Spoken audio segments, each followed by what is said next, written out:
Did you know that there are 19.5 crore rural households in India? And the count for urban India is 8.6 crore. Did you know the size of an average Indian household is 5? And finally, did you know that India's per capita income today has grown to $2,600? It was around $1,500 a decade ago.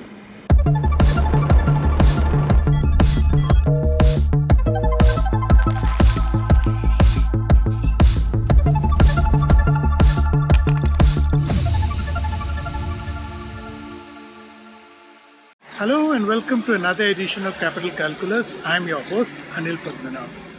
A few weeks ago, the National Sample Survey Office, or NSSO, released the first tranche of its latest survey on consumption expenditure.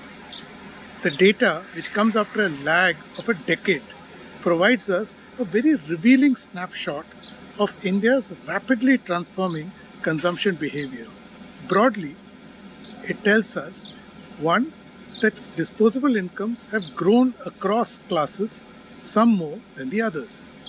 Second, consumption expenditure has nearly trebled in this decade in absolute terms, both for rural and urban India. Third, in a dramatic pivot, for the first time, expenditure on food dropped below 50%. Instead, households are now buying more aspirational goods like consumer durables. Finally, there's a growing convergence between rural and urban India in terms of consumption behavior. What does one make of all of this, pulling it all together? I spoke to Rajesh Shukla to take us through this data. He is the CEO of PRICE, or People's Research of India's Consumer Economy, and an old guest on this show. But more importantly, he has spent almost his entire lifetime studying India's consumer economy. So somebody in a perfect position to guide us. I began by asking Rajesh to share his thoughts on what this data tells us about new consumption trends in India. It is actually the very important. Actually, I believe after 10, 11 years, this after 2011, this data has come, and it is telling a lot. Actually, the changes and particularly the post-COVID, uh, a lot of, you can say, in terms of consumption, in terms of lifestyle, even in terms of how the people are earning. Actually, a lot of things have changed post-COVID period. So this is giving actually the, if I can just say that take the any survey of this kind is very, very important to look at how the things are changing, particularly in the consumption, because India is consumption based economy. It is two or three things I find very, very fascinating in this one. First is certainly the, because the information available for the rural India, where our 69, 70% you can say population reside, and so first interesting thing is coming, the, you can say, gap between rural and urban is declining. That is one aspect which is coming in terms of totality. Second, I take the, actually in terms of the income is growing very, very fast. So in the economy like India, the share of food is declining. Food is declining and non-food are growing. And when it is like the looking at even our data, we noticed that during the COVID period, the non-food item was, you can see the very, very drastically actually the decline both in rural urban because of several reason in terms of, but now the, you can say the non-food item is much more share. That is second.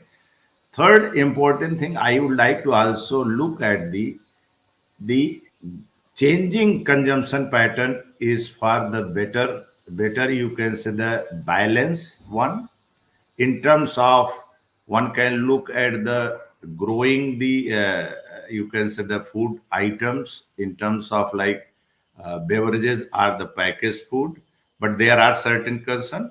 But also important to look at the one thing, Anil, which I have noticed is the currently the share of beverages is the highest both in rural and urban than the even your cereal and pulses actually.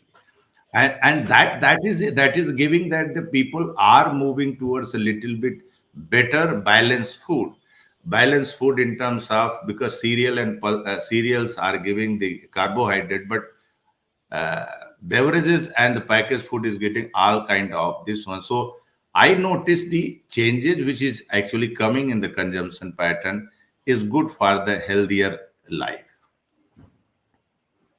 Okay.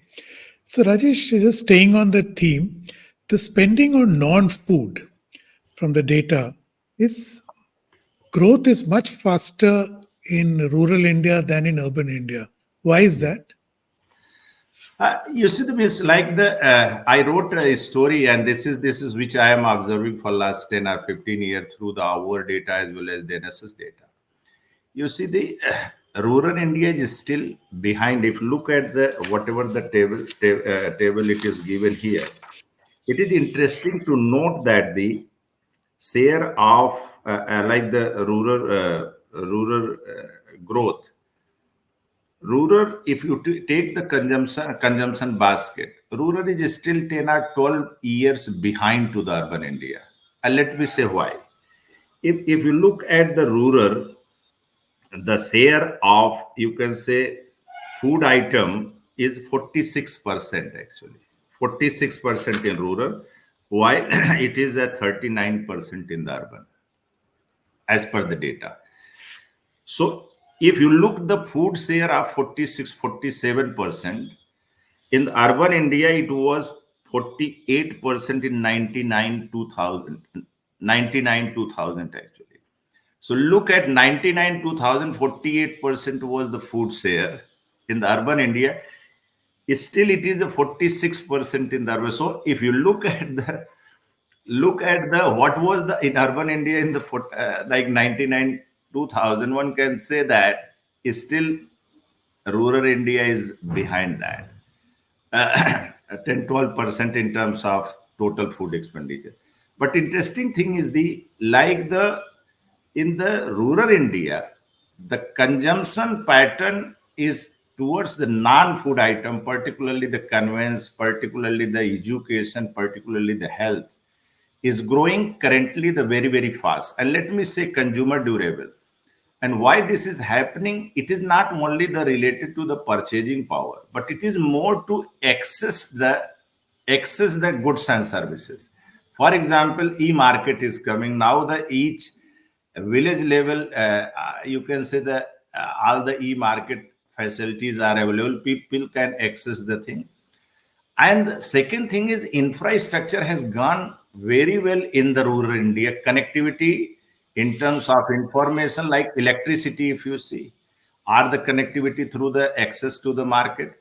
So income has grown very, very fast, even faster in the rural India than the urban India, what our data show. So purchasing power also gone up. So rural India consumption hungry actually people, particularly for the non-food item, and these are the reason the increase whatever it is happening. If you look at the relative term in terms of 2011 and 2012, the increase in the non-food item in rural India is 60% against the, you can say, 40% into the in the urban India. However, the food, if you take food, in both the cases, it is hardly 23% in both the cases. So whatever it is happening in terms of rural India growth, it is non-food item is growing much, much faster than the urban India. So if I can just put actually the in terms of the why this is happening, it is the having the combination of the many factor, and major factor is growing aspiration, growing connectivity, growing access to the information, as well as access to the product and services, which is leading rural India ahead to the, you can say, urban India. But Rajesh, the aspirations are always growing, but they can be fulfilled only if disposable incomes grow. So, one, are disposable incomes growing? B, why are they growing, particularly in rural India? You see, rural India, let me tell you the means what I am observing through our data, because income, NSS data gives only the consumption and the little bit about the occupation. Uh, Post COVID period, if you notice the even the rural India, what we say that the rural India, sometimes we say that rural India is not, you can say, defined properly. There is actually rural India is not homogeneous even in terms of consumption or even earning. If you take the which is coming up, which is actually one can just say silent rural India is the developed rural actually. And developed rural, if you look, which is actually surrounding to the urban centers, which is a 10% India lived into the developed rural, which is larger than even metros, and their income and their actually the consumption pattern is, you will find that as like the second tier city. And you will surprise, Anil, that the in these areas in rural India income, which is means like the aggregate level, one can say disposable income, but the 75% household earning from the non-agriculture activities. It is not agriculture. So what it comes in the diversification of the agriculture activity, what was earlier agrarian is not actually the true art today's time. That is one. Second thing is a lot of government support which is coming to in different way, actually many way, like creating the infrastructure, facilitating even the farmers through the various scheme, and also health, all these things opportunity for the non-agriculture activities is small, actually the you can say traders.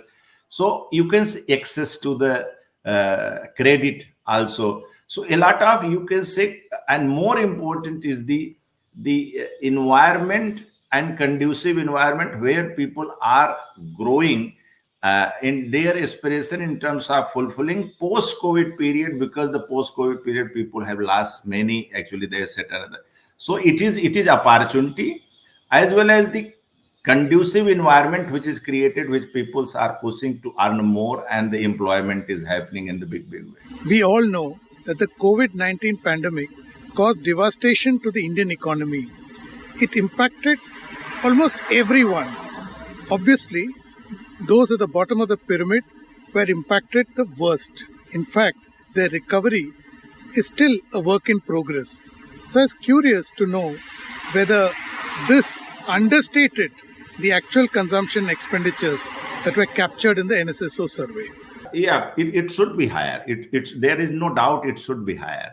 And let me mention, and the thanks for actually the elaborating your uh, uh, reason being is the like the means the in terms of particularly the also one impact is the which sometimes actually the happen is the in this survey it is mentioned that the two estimate, one estimate is what people are normally consuming, and what actually the also people are a lot of 5K means like getting from the government as like the.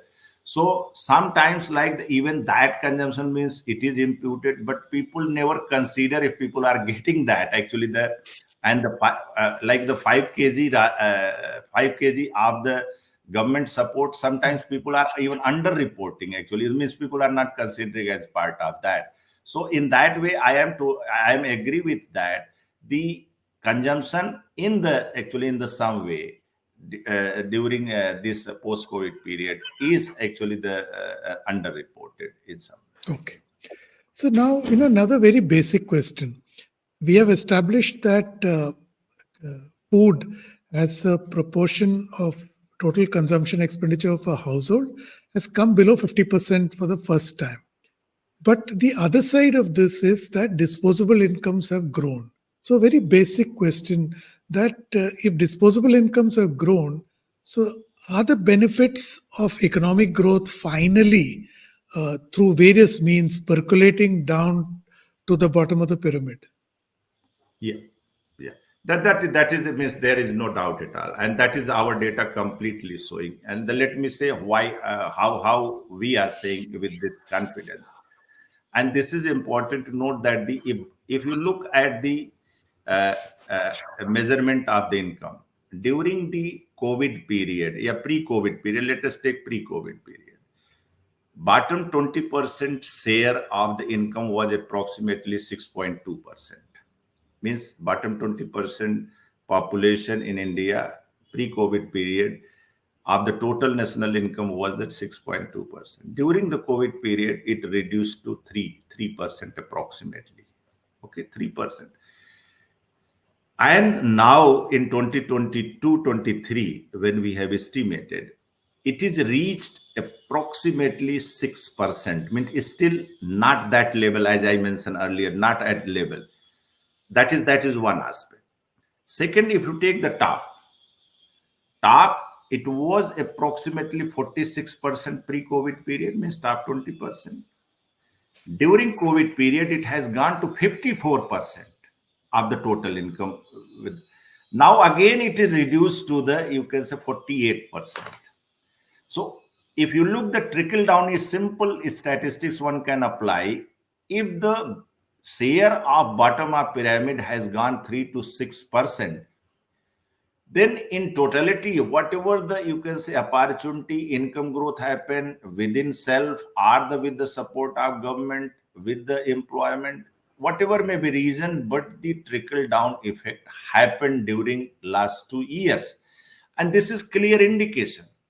And when we try to understand why this has happened, the simple reason was the new normal actually started, particularly the bottom up pyramid, who actually mostly the labor are the household industry, those who are like the even maid servant, drivers, or petty trader. Local market was closed in the urban India, and even migration happened, reverse migration, people gone, so agriculture can't give that. So these people got the now the sufficient work and opportunity by which at least they start earning. So growth is percolated to the bottom of pyramid, even middle of the pyramid. So let me also here mention, Anil, our data is completely showing the except the bottom 20%. Rest 80% means top 20% never be actually loser. But even middle your 60%, they have recovered and they are earning more than what they are earning even pre-COVID period. So it is like the distribution has become much more equal than earlier, and we are reaching approximately near to the pre-COVID period in terms of even distribution of the income and expenditure. I want to draw your attention to one worrying fact in the data. The spending on education, both rural and urban, India has fallen. Why is that? That is actually also surprised me actually in terms of, and in my opinion, personal opinion, is the looking at the particularly the education, the way like everyone is talking about, it should be a share, should be expenditure, should be in double digit, because of the, because the demographic dividend, if people are talking, we need actually better youth to in the coming days. Education expenditure, and why I'm saying is the conveyance expenditure is coming higher than this one, that one can understand, I can explain why this is happening, but education is really, according to me, is not actually good sign. You heard Rajesh. There are many positives from the consumption story of New India. One big takeaway, obviously, is that there is a clear trading up. This is more than apparent in the growing demand for aspirational goods like consumer durables. Yet, there is also a point of concern. For instance, the drop in spending on education. Not only does it impact the ability of individuals and households to avail of more benefits from a formal economy, the overall economy also takes a big hit because of lack of skilled labor. Food for thought indeed, especially for the incoming government, which takes charge in June this year. Thank you for watching. Don't forget to subscribe to StratNewsGlobal on YouTube. Hit the bell icon so that you don't miss any updates. And please do share your thoughts, ideas and suggestions with us. I'm available on Twitter at Capital Calculus. I'll be back next week with another episode. Till then, stay safe.